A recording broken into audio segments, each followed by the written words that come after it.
नाजरीन अस्सलाम वालेकुम।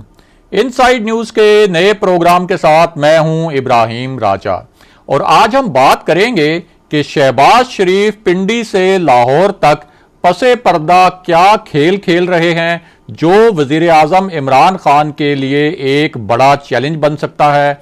इसके अलावा आपको ये भी बताएंगे कि एक लीक वीडियो का मामला क्या है जिस पर नया हंगामा खड़ा हो गया है।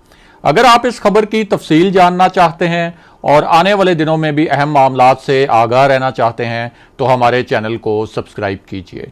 और अब बात करते हैं आज के मौजू पर, यानी शहबाज शरीफ का पिंडी से लाहौर तक का खेल क्या है और एक लीक वीडियो की कहानी का असल मामला क्या है। आपको इस मामले से जुड़े दो इंतहाई अहम वाकयात और उनकी हैरानकुन तफसीलात बताते हैं ताकि आप खुद इस पूरे मामले को अच्छी तरह और आसानी से समझ सकें। तो सबसे पहले आपको बताएं कि अहम हलकों के एक पैगाम रसां को एक नया टास्क या आप कह सकते हैं कि एक नई जिम्मेदारी दी गई। इस टास्क का ताल्लुक मौजूदा सियासी सूरत हाल से है। इस टास्क का ताल्लुक army chief general Qamar Javed Bajwa और DGISI जनरल फैज हमीद के खिलाफ मियां नवाज शरीफ की तकरीरों से भी है। इस मामले का ताल्लुक इस बात से भी है कि अब चंद कौम परस्त अनासिर ने PDM के स्टेज से अपने पुराने फौज मुखालिफ नारे दोबारा लगाने शुरू कर दिए हैं। यानी इन अनासिर के पास पहले कोई बड़ा सियासी प्लेटफॉर्म नहीं था या कोई बड़ा सियासी सहारा नहीं था या आप कह सकते हैं कि इनके पास बड़ा कोई स्टेज नहीं था, लेकिन अब इन्हें ये बड़ा सियासी स्टेज भी मिल गया है। इन अनासिर की पॉलिसी को फौज मुखालिफ या रियासत मुखालिफ भी करार दिया जाता रहा है और इससे पहले खास तौर पर मुस्लिम लीग नून ने और किसी हद तक पीपल्स पार्टी ने भी इन अनासिर से दूरी अख्तियार किए रखी, लेकिन अब इन अनासिर को बाकायदा अपना इत्तेहादी बना लिया गया है। अब इस पूरी सूरत हाल में इस पैगाम रसां को क्या टास्क दिया गया और इस पैगाम रसां ने किस इंतहाई अहम शख्सियत को एक अहम नौयत का पैगाम पहुंचाया, उसकी पूरी तफसील भी आपको इसी वीडियो में बताएंगे। लेकिन उससे पहले आपको इसी मामले से जुड़े चंद नए हकायक और ताज़ा इंकशाफात से आगाह करते हैं ताकि आप इस पूरे मामले का जो एक ख़ास बैकग्राउंड है और जो एक ख़ास सियाको सबाक है उस सियाको सबाक को भी अच्छी तरह जान सकें। तो मामला यह है कि मरियम नवाज अपनी पॉलिसी में एक मानी खेज तब्दीली लाई हैं। ये तब्दीली कुछ नए और अहम राब्तों की वजह से भी हो सकती है। इससे पहले मरियम नवाज और मियां नवाज शरीफ बराह रास्त फौजी क़यादत पर इल्ज़ामात लगाते रहे हैं, लेकिन अब मरियम नवाज ने दो ऐसे बयानात दिए हैं जिन्हें अहम करार दिया जा रहा है। एक तो मरियम नवाज ने स्कर्दू में खिताब करते हुए ये अल्फाज इस्तेमाल किए कि पाक अफवाज हमारे दिल में रहती हैं और हम उनकी दिल से कदर करते हैं। यानी इस किताब में उन्होंने फौज या फौजी क़यादत पर तनकीद नहीं की बल्कि अपनी तनकीद का पूरा रुख वजीर आजम इमरान खान की जानिब मोड़ दिया। मरियम नवाज ने वजीर आजम को मुखातिब करते हुए कहा कि ये जो मुंह पर हाथ फेर कर बात करता है ये शख्स जाने वाला है। इस शख्स की परेशानी बिला वजह नहीं और इसे नजर आ रहा है कि ये अब जाने के करीब है। मरियम नवाज ने ये अल्फाज इस्तेमाल किए कि झूठे वादे करने वाले को घर पहुंचाकर आना है और वजीर आजम इमरान खान को आखिरी धक्का गिलगित बल्तिस्तान के अवाम देंगे। उन्होंने ये भी कहा कि अगर गिलगित बल्तिस्तान में वोट चोरी हुए तो तमाशा पूरी दुनिया देखेगी। इसका मतलब बहुत हसास है। उसकी वजह यह है कि गिलगित बल्तिस्तान का बराह रास्त ताल्लुक आज़ाद कश्मीर से है और यहाँ मुबैना धांधली के हवाले से कोई बड़ा टकराव कश्मीर पर पाकिस्तान का जो मौक़िफ़ है उस मौक़िफ़ को भी कमज़ोर कर सकता है। अब बात करते हैं लीक वीडियो के मामले पर। आपको अहम पैगाम रसां की पैगाम रसानी की तफसील भी बताते हैं और साथ ही आपको ये भी बताते हैं कि काफ लीग ने वजीर आजम इमरान खान के अहम ज़ोहराने में शिरकत क्यों नहीं की। तो मामला यह है कि काफ लीग एक बड़ी गेम खेलने की कोशिश कर रही है। वजीर आजम इमरान खान पिछले 1 साल से चौधरी परवेज इलाही से सख्त नालां थे। इसकी 2 वजूहात हैं।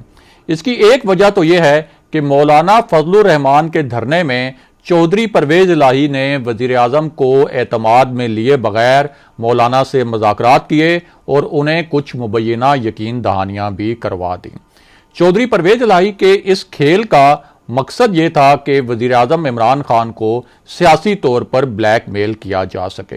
उसकी वजह यह थी कि परवेज इलाही चाहते थे कि उनके बेटे मुनस इलाही को वफाक में वजारत दी जाए।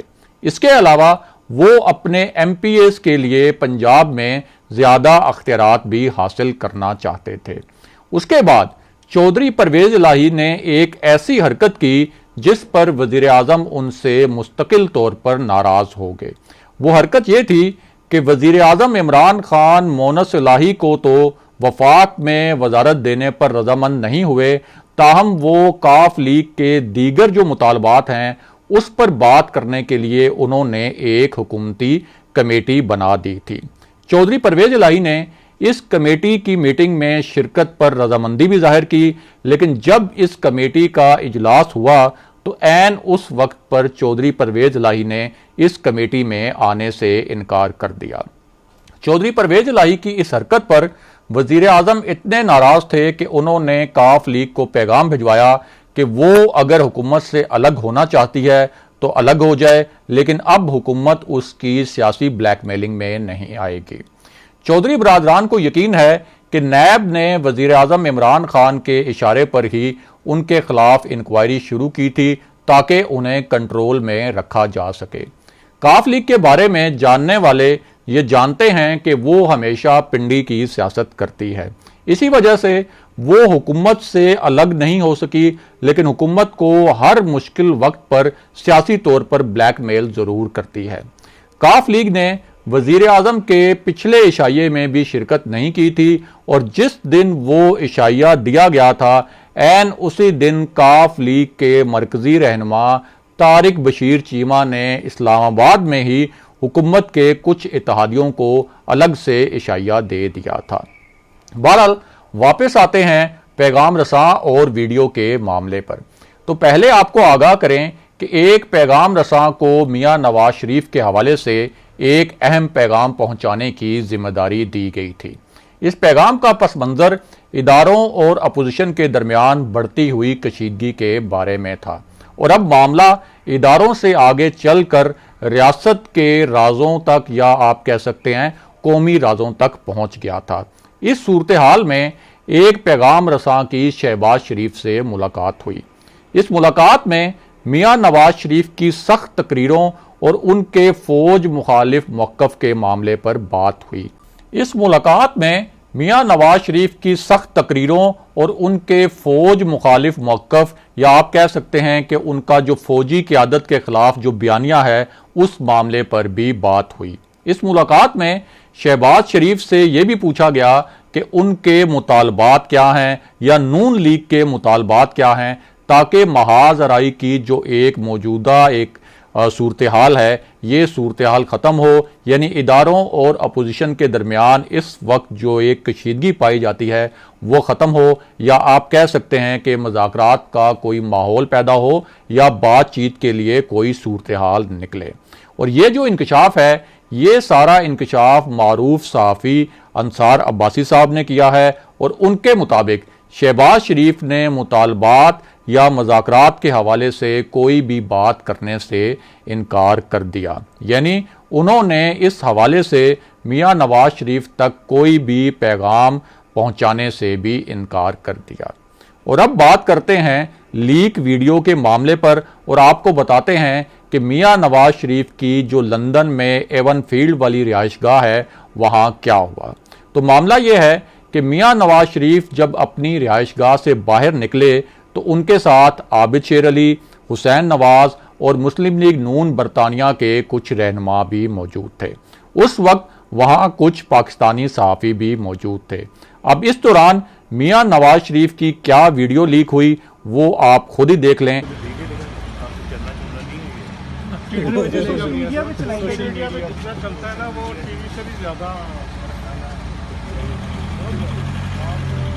हर तरफ सोशल मीडिया पे मैसेज हर बंदे तक पहुँचता है। ये असल चीज़ तो मैसेज पहुँचना है ना। बिल्कुल सही बात। मतलब मेन अब खुद हम की तरफ बनवाएंगे आप उसकी जो मेरी गुफ्तगू होती है उसके बारे में कोई ट्वीट्स वगैरह? जी बिल्कुल हम सारे करेंगे जी। यानी इसको बंद करके आप बात अच्छा करें। बंद कर दिया।